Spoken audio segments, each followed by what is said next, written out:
Hello? Hello?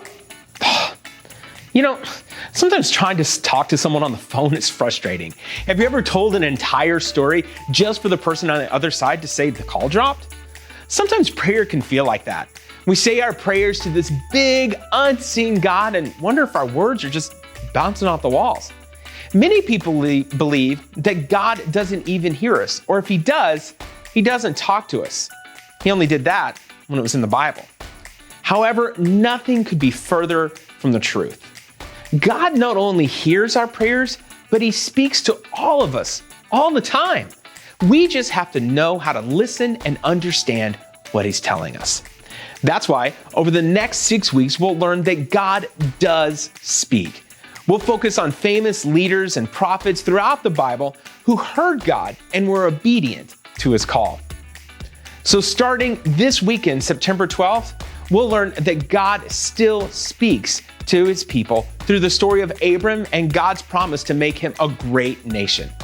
The bottom line, or what's up as we call it, is I know God still speaks. And our verse for the week will be John 10:27, which says, "My sheep listen to my voice. I know them, and they will follow me."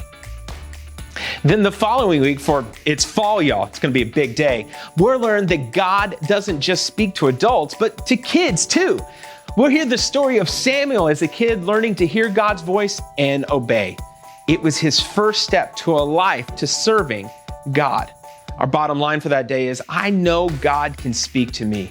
And our verse is from Psalm chapter 85, verse 8. It says, "I listen carefully to what God the Lord is saying, for he speaks peace to his faithful people." Then on week 3, we'll learn many different ways God speaks to us through his incredible story of God speaking to Moses through the burning bush. The bottom line, God can speak to me in many different ways.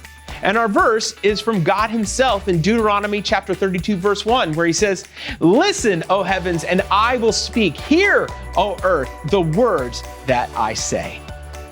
So as we start in October in week 4, we'll learn what exactly God says to us. We'll explore the shocking story of Belshazzar in Daniel chapter 5, of the handwriting on the wall. The what's up for that week is God speaks to give me direction and correction. Our verse is from Proverbs 15:32 that says, "If you reject discipline, you will only harm yourself. But if you listen to correction, you will grow in understanding." Because God has a lot to say to us, we couldn't cover it all in just 1 week. So on week 5, we'll learn that God also gives us encouragement and comfort through the story of Joshua, just before he takes over leadership of the Israelites in the wilderness. The bottom line is when I need encouragement, God comforts me. And our verse for this week is the encouragement God gives to Joshua in Joshua chapter 1, verse 9. It says, "Be strong and courageous. Do not be afraid or discouraged, for the Lord your God is with you wherever you go." And so to finish off our series on October 17th, we'll answer the question we all struggle with. Why don't I hear God speak? We'll learn to remove all the obstacles that may prevent us from hearing God's voice. We'll see this in action as we head back to Samuel and see his mentor Eli disobeying God. Our what's up is, I will keep my ears tuned into God. And the verse is from Psalm 78, verse 1. "O my people, listen to my instructions. Open your ears to what I am saying." And to line up with our prayer series, we're challenging our kids to memorize the Lord's Prayer.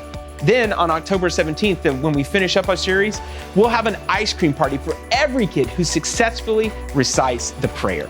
So to get more information on the ice cream challenge and everything else that's going on at Hope Kids, be sure to check us out at www.churchofhope.com/kids. Now, let me see if I can get this person back on the phone. Hello? Hello?